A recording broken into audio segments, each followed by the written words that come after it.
ആട് 3 2019 റിലീസ് ചെയ്യാൻ വേണ്ടി പ്ലാൻ ചെയ്യുമ്പോൾ അതൊരു 3D സിനിമ ആക്കും എന്നൊക്കെ പ്ലാൻ ഉണ്ടായിരുന്നു. ഇത് 3D ആണോ? അല്ല, ഓക്കെ, ഈ 3D കൂടി അതായത് ഇത്രയും ഇതെന്താ വെച്ചാല് നമ്മൾ പല കാര്യങ്ങൾ ചിന്തിക്കണം. നമ്മളിപ്പം എല്ലാ തിയേറ്ററുകളിലും പോകുമ്പോൾ വൈഡ് റിലീസിലേക്ക് പോകുമ്പോൾ എല്ലാ തിയേറ്ററുകളിലും അതിനുള്ള സപ്പോർട്ട് സിസ്റ്റം ഉണ്ടാവുമോ എന്നൊക്കെയുള്ള പല ചിന്തകൾ, പിന്നെ OTT-യിലേക്ക് പോകുമ്പോൾ ഉള്ള കാര്യങ്ങൾ, അങ്ങനെ പല കാര്യങ്ങൾ ആലോചിച്ചിട്ടാണ് ഇത് ഇങ്ങനെ മതി. ടോക്സിക്കിലേക്ക് എനിക്ക് എന്തായാലും വരേണ്ടതുണ്ട്. ആ സിനിമയുടെ ടീസർ ഇറങ്ങുന്നു, വ്യത്യസ്തമായിട്ടുള്ള അഭിപ്രായങ്ങൾ ആ ടീസർ രൂപപ്പെട്ടു വരുന്നു. വിജയ് ബാബു വളരെ ശക്തമായിട്ടുള്ള അഭിപ്രായമാണ് പറഞ്ഞത്. ഞാൻ ആ ടീസറിനെ കുറിച്ചല്ല പറഞ്ഞത്. എനിക്ക് അനിമൽ ഭയങ്കര ഇഷ്ടമുള്ള പടമാണ്. ടോക്സിക്കിന്റെ ടീസർ എനിക്ക് ഇഷ്ടപ്പെട്ടു. ഞാൻ ആ ടീസറിനെ കുറിച്ച് ഒരിക്കലും, ആ സിനിമയെ കുറിച്ച് മേക്കറിനോടാണ് ഞാൻ ആ മേക്കറിനോടല്ല പറഞ്ഞു. നമ്മള് ഡബിൾ സ്റ്റാൻഡേർഡ്സിനെ കുറിച്ചാണ് പറഞ്ഞത്. അത് എന്താണ് ഞാൻ പറഞ്ഞത് അതിനെ കുറിച്ച് ഞാൻ ഇന്റർവ്യൂവിൽ ഞാൻ പറയുന്നില്ല. അത് വളരെ കൃത്യമായിട്ട് ആ സ്റ്റാൻഡിൽ ഇപ്പോൾ ഉറച്ചു നിൽക്കുന്നു. ആ സ്റ്റാൻഡ് എന്ന് പറയുന്നത് അത് ഞാൻ പറഞ്ഞില്ലേ, അത് അതിനെ ഞാൻ ആ മേക്കറിന്റെ ക്രിയേറ്റിവിറ്റിയോ ഒന്നും ഞാൻ I respect as A film maker. I like her films. ഞാൻ അതിനെ കുറിച്ചല്ല പറഞ്ഞത്. അതിനെ കുറിച്ചൊരു കോൺട്രവേഴ്സി വന്നപ്പോൾ അതിനെ സപ്പോർട്ട് ചെയ്ത് വന്ന ഒരു സെക്ഷൻ ഓഫ് പീപ്പിൾ അവരുടെ ഡബിൾ സ്റ്റാൻഡേർഡ്സിനെ കുറിച്ചാണ്. അതിനെ ഞാൻ കോണ്ടന്റ് ഒരു however you want make the content, അത് നമുക്കിവിടെ ചെയ്യാം. അതിന്റെ മേക്കിങ്ങിനെ കുറിച്ച് ഒന്നും ഞാൻ പറയുന്നത്. Because even the producers of toxics or the people involve in it are very close to, I mean, I know them personally. Fine.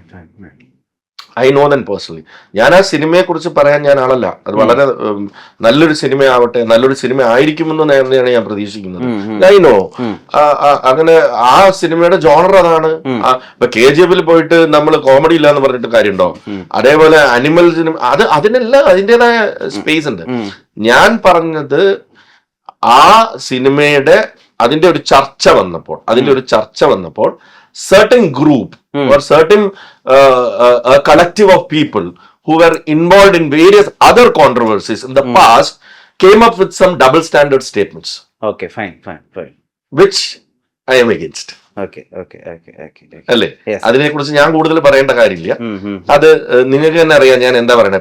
മുമ്പുള്ള കാലത്ത് പറഞ്ഞിരുന്ന ചില സ്റ്റേറ്റ്മെന്റുകൾ ഞാനിപ്പോ ഈ ഇടയ്ക്ക് ഒരു ഇന്റർവ്യൂല് ഇതേ ഒരു ഗ്രൂപ്പില് ഒരാള് കുമ്പളങ്ങി നൈറ്റ്സിനെ കുറിച്ച് പറയുന്നത്. കുമ്പളി നൈറ്റ്സിന് എത്രയോ പേര് വളരെ നല്ല സിനിമ, ഐ മീൻ മലയാള സിനിമയെ വേറൊരു ലെവലിലേക്ക് എത്തിച്ചൊരു സിനിമയാണ് കുമ്പളങ്ങി. എനിക്ക് പേഴ്സണലി ഇഷ്ടപ്പെട്ടത്. അതിലെ സ്ത്രീ കഥാപാത്രങ്ങളെ കുറിച്ച് എന്തോ പറയുന്നത് കിട്ടും. അതായത് ഒരു അലങ്കോലമായി കിടക്കുന്ന ഒരു വീട്ടിലേക്ക് സ്ത്രീകൾ വന്നു കഴിഞ്ഞാൽ അത് വളരെ നല്ല രീതിയിൽ, അതും സ്ത്രീയെ ഇൻസൾട്ട് ചെയ്യുന്നെന്ന് പറഞ്ഞത് ഈ കളക്റ്റീവില് ഒരാൾ പറയുന്നത് കേട്ട്. അത് എന്ത്, അപ്പൊ എങ്ങനെയാണ് നമ്മളിത് കാണിക്കേണ്ടത്? വളരെ നല്ല രീതിയിലാണ് അതില് അല്ലെ കാണിച്ചിരിക്കുന്നത്. അതിനെ പോലും വേറൊരു രീതിയിൽ വ്യാഖ്യാനിക്കുകയും, എന്നാൽ ആ വേറൊരു രീതിയിൽ അവര് ചെയ്യുമ്പോൾ അത് ഡബിൾ സ്റ്റാൻഡേർഡ് അല്ലാതെ മാറുന്ന ഒരു കാര്യത്തിലെയാണ് ഞാൻ അതിനെ വിമർശിച്ചത്. അല്ലാതെ സിനിമയെ കുറിച്ച് ഞാൻ ഒരിക്കലും വിമർശിച്ചിട്ടില്ല. മിഥുൻ മാനുവൽ തോമസ് അദ്ദേഹത്തിന്റെ റൈറ്റിംഗില് ആളുകൾക്ക് വലിയ പ്രതീക്ഷയും വലിയ ആവേശമൊക്കെ ഉണ്ടായിരുന്നു. ഇടയ്ക്ക് ചില വിമർശനങ്ങളും, ചില ഇപ്പൊ MMT എന്ന് വിളിക്കുന്നതോ പുതിയ കാലത്ത് MT ആണെന്ന് പറയുന്നു, അങ്ങനെ അദ്ദേഹത്തിന് ബാക്ക്ലാഷസ് ഉണ്ടായിരുന്നു. അദ്ദേഹവും ഒരു തിരിച്ചുവരവിന് വേണ്ടിയിട്ട് ഹോപ്പ് ചെയ്യുന്ന ഇവിടെ വിമർശനങ്ങൾക്ക് അതീതനായിട്ടുള്ളത്. എല്ലാവർക്കും ആ ഫേസ്, നമ്മൾ സോഷ്യൽ മീഡിയയില് നമ്മൾ അത് പ്രിപ്പയർഡ് ആയിരിക്കണം. നേരത്തെ എൻ്റെ അടുത്ത് ചോദിച്ചിട്ടില്ലേ എനി റിഗ്രറ്റ്സ്? നോ റിഗ്രറ്റ്സ് എന്ന് പറയുന്ന അന്ന് നമ്മൾ പണ്ട് എൻ്റെ അടുത്ത് ഞാൻ സിനിമയിൽ വരുന്ന സമയത്ത് ഞാൻ റെസ്പെക്ട് ചെയ്യുന്ന ഒരാൾ പറഞ്ഞു, when you become A celebrity or when become A public figure, നിങ്ങൾ എടുക്കുന്ന ഓരോ സ്റ്റെപ്പും വളരെ സൂക്ഷിച്ചെടുക്കണം. ഓഡിറ്റ് ചെയ്യപ്പെടും. നമ്മൾ ചിലപ്പോൾ എന്ത് ചെയ്താലും അതിനെ വ്യാഖ്യാനിക്കപ്പെടുന്നത് വേറെ രീതിയിലായിരിക്കും.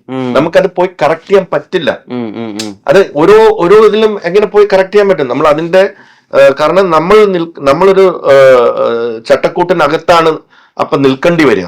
അതുകൊണ്ട് നമുക്കത് കറക്റ്റ് ചെയ്യാൻ പറ്റില്ല. ഇപ്പം ഓരോരുത്തരും നമ്മൾക്ക് വിമർശനങ്ങൾ, ഇപ്പം നമ്മള് ചിലപ്പോൾ നമ്മളുടെ സോഷ്യൽ മീഡിയയുടെ അടിയിൽ വരുന്ന കമന്റുകൾക്ക് ഒരു കണക്ഷനും ഉണ്ടാവില്ല. നമ്മളെ കുറിച്ച് അറിയാവുന്നവർക്ക് അറിയാം. പക്ഷെ ഇതെങ്ങനെ പോയി കറക്റ്റ് ചെയ്യും? ഇത് എങ്ങനെ എക്സ്പ്ലനേഷൻ കൊടുക്കും? ചിലവർ ഫ്രസ്ട്രേഷനിൽ തെറി വിളിക്കുന്നതാണ്. ബിക്കോസ് അത് അവൻ ടോട്ടലി വ്യത്യാസമായിട്ടുള്ള നമ്മൾ ആരാണോ അതല്ലാത്ത ഒരു രീതിയിലേക്ക് കൊണ്ട് പ്രതിഷ്ഠിച്ചിട്ട് ആ പ്രതിഷ്ഠയുടെ പുറത്ത് പിന്നെ ചർച്ച നടക്കുന്നു.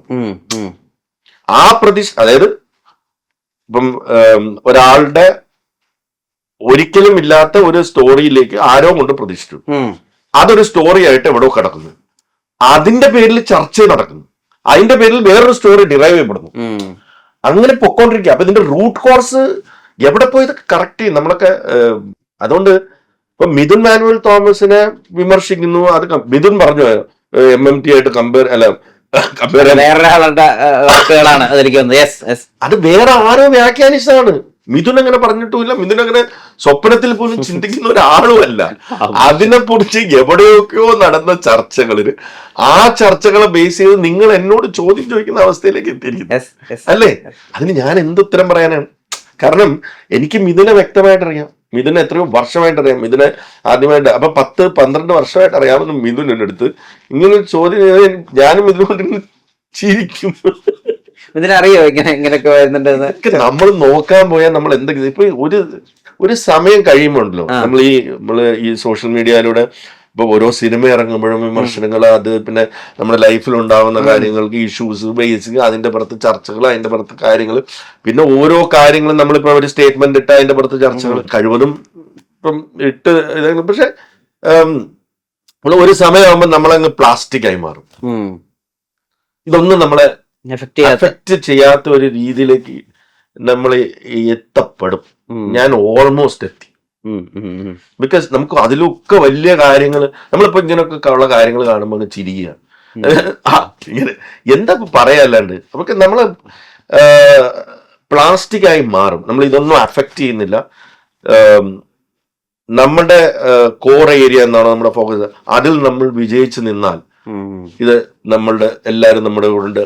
അതിൽ മോശമാകുമ്പോൾ ഇതെല്ലാം കൂടെ കയറി അതിനകത്തോട്ട് വരും. അതുകൊണ്ട് മാക്സിമം നമ്മൾ ഫോക്കസ് ചെയ്ത് മുമ്പോട്ട് പോകുന്നുള്ളു. ആർക്കാണ് ഇവിടെ മിസ്റ്റേക്സ് പറ്റാത്തത്? ഇതിന്റെ റൈറ്റിംഗിൽ ആട് 3 ഏറ്റവും ഇൻട്രസ്റ്റിംഗ് ആയിട്ട് തോന്നിയത് എന്താ? അത് പറയുകയാണെങ്കിൽ അല്ല, the way he have very complicated ആയിട്ടുള്ള ഒരു സ്റ്റോറി ലൈൻ, വളരെ അതിന് വളരെ ഒരു സാധാരണ ആൾക്കാർക്ക് മനസ്സിലാവുന്ന രീതിയിൽ മിഥുൻ അത് ട്രീറ്റ് ചെയ്ത് വിട്ടു. സയൻസ് ഉണ്ടോ? സയൻസിൽ ഏത് തിയറി? ബയോളജി ഇല്ല, കുറച്ച് ഫിസിക്സ് ഉണ്ടോ?